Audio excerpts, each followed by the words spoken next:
আসসালামু আলাইকুম। উপস্থিত সকলকে ধন্যবাদ প্রদান করছি। বাংলাদেশের মানুষের উপরে যে জুলুম, নির্যাতন, নিপীড়ন, যে অত্যাচার, গুম, খুন, ক্রসফায়ারের মতো ঘটনার মধ্য দিয়ে আমাদেরকে বিগত সময়ে আমাদের রাজনৈতিক অ্যাক্টিভিটি পরিচালনা করতে হয়েছে, সাধারণ মানুষের জীবন যাপন করতে হয়েছে, তার একটা বড় ধরনের খুবই ভয়াবহতম রূপ আমরা দেখেছি ২৪ অভ্যুত্থানের সময়কালে।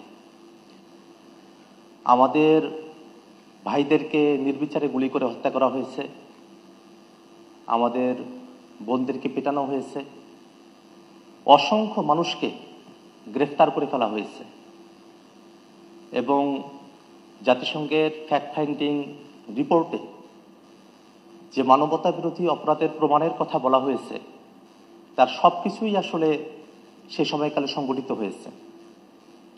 আজকের মূল আলোচনার জায়গা হলো কিভাবে জাতিসংঘের ফ্যাক্ট ফাইন্ডিং রিপোর্টের যে সুপারিশগুলো আছে সেগুলোকে আমরা বাস্তবায়ন করতে পারি। মোটা দাগে জাতিসংঘের রিপোর্টের মধ্যে বাংলাদেশে একটা প্রোফাউন্ড রিফরমেশন দরকার আছে, এই কথাটা সেখানে বলা হয়েছে। বাংলাদেশের রাষ্ট্র কাঠামো এবং বাংলাদেশের সংবিধান, সেখানে যে সাংবিধানিকভাবে একটা বৈষম্যের জায়গা তৈরি করে ফেলা হয়েছিল সেই জায়গা থেকে বেরিয়ে আসার কথা বলা হয়েছে। আমরাও এই কথাটাকে চূড়ান্তভাবে ধারণ করি এবং মনে করি বাংলাদেশ রাষ্ট্রটি অতীতে যে কাঠামোর মধ্য দিয়ে পরিচালিত হয়েছে সেই কাঠামো থেকে বেরিয়ে এসে নতুন বন্দোবস্তের আলোকে নতুন কাঠামোতে আমাদের দেশটি পরিচালনা হওয়া প্রয়োজন। এবং এই কারণেই আমরা আমাদের দলের তরফ থেকে ঐকমত্য কমিশনে সংস্কারের যে প্রস্তাবগুলো আছে সেগুলোর প্রতি আমরা আমাদের সমর্থন ব্যক্ত করেছি। অনেকগুলো জায়গাতেই মৌলিক সংস্কারকে যেন আরও বাস্তবায়নযোগ্য করা যায় সে ব্যাপারে আমরা আমাদের বক্তব্য রেখেছি। এবং আমরা দেখি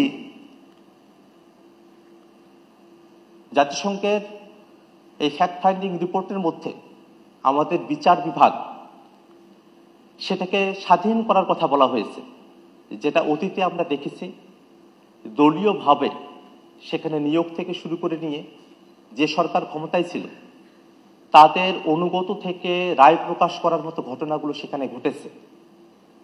আমরা বাংলাদেশের বিচার বিভাগ স্বাধীন করার ব্যাপারে জাতিসংঘের ফ্যাক্ট ফাইন্ডিং রিপোর্টের যে সুপারিশ সেই সুপারিশকে আমরা সমর্থন করি।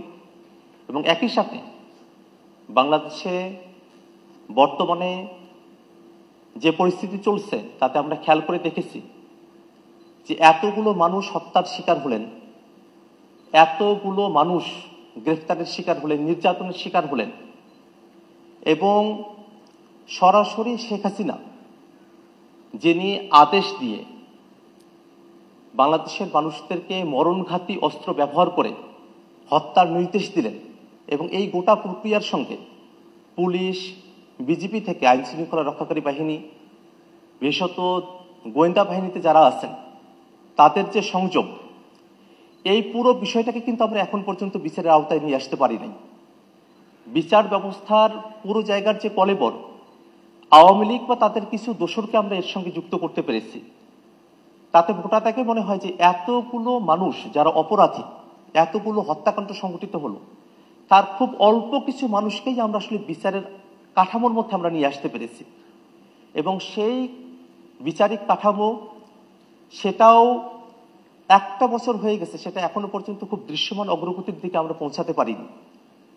এই কারণে আমরা সরকারের কাছে উদাত্ত আহ্বান জানাই, যদি বিচার বিভাগের কলেবরকে আরো বৃদ্ধি করতে হয়, বিচারকে আরো সহজতর করার জন্য, এবং এই বিচার প্রক্রিয়ায় এখনো পর্যন্ত আওয়ামী লীগের যারা এই হত্যাকাণ্ডের সঙ্গে, মানবতা বিরোধী অপরাধের সঙ্গে যুক্ত ছিল তাদের অনেকে হয়তো দেশে বিভিন্ন জায়গায় তারা লুকিয়ে রয়েছেন, তাদেরকে গ্রেফতার করা এবং যারা বিদেশে আছেন তাদেরকে দেশে নিয়ে এসে বিচারের মুখোমুখি করার একটা পদ্ধতি সরকারকে অবশ্যই অনুসন্ধান করতে হবে। এবং অন্তর্বর্তীকালীন সরকারের অন্যতম বড় দায়িত্বের জায়গা আমাদের যেসব ভাইরা শহীদ হয়েছেন তাদের পরিবার যারা অনেকভাবেই এখন নিগৃহীত অবস্থায় রয়েছেন তাদের জন্য পুনর্বাসন প্রকল্পের ব্যবস্থা করা এবং আমাদের যারা আহত ভাইরা আছেন অনেকে এখনো পর্যন্ত সুষ্ঠু চিকিৎসা ব্যবস্থার মধ্য দিয়ে তারা যেতে পারেন নাই, তাদেরকে যেন পরিপূর্ণভাবে সঠিক চিকিৎসা সরকারের তরফ থেকে প্রদান করা হয়। এবং সব থেকে বড় যে বিষয়টা জাতিসংঘের ফ্যাক্ট ফাইন্ডিং রিপোর্টের মধ্যে বলা হয়েছে যে বাংলাদেশের আসলে প্রোফাউন্ড রিফর্ম প্রয়োজন।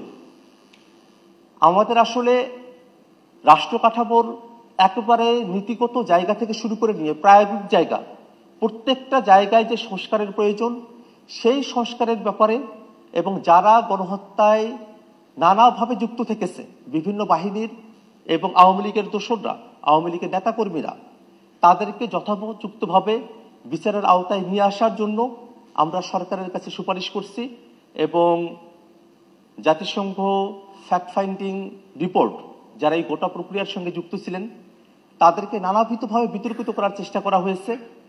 আমরা অতীতেও সেই বিতর্কগুলোকে খণ্ডন করার চেষ্টা করেছি। ফ্যাক্ট ফাইন্ডিং রিপোর্টকেই একটা ট্রায়াল আকারে উপস্থাপন করে সেখানে আওয়ামী লীগের কারো বক্তব্য নেওয়া হলো না হলো সেই প্রসঙ্গগুলো নিয়ে আসা হয়েছে। আমরা বস্তুতেই মনে করি যে সেগুলো শুধুমাত্রই বিতর্কিত করবার উদ্দেশ্যেই অযাচিতভাবে সেই তর্কগুলো নিয়ে আসা হয়েছে। ফ্যাক্ট ফাইন্ডিং রিপোর্ট সেটা কোনো ট্রায়াল প্রসেস নয়।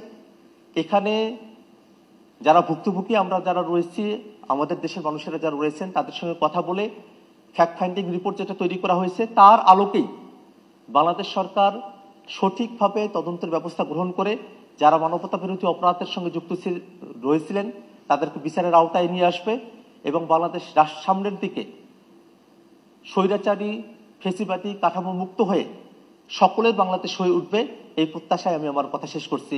সকলকে ধন্যবাদ। আসসালামু আলাইকুম।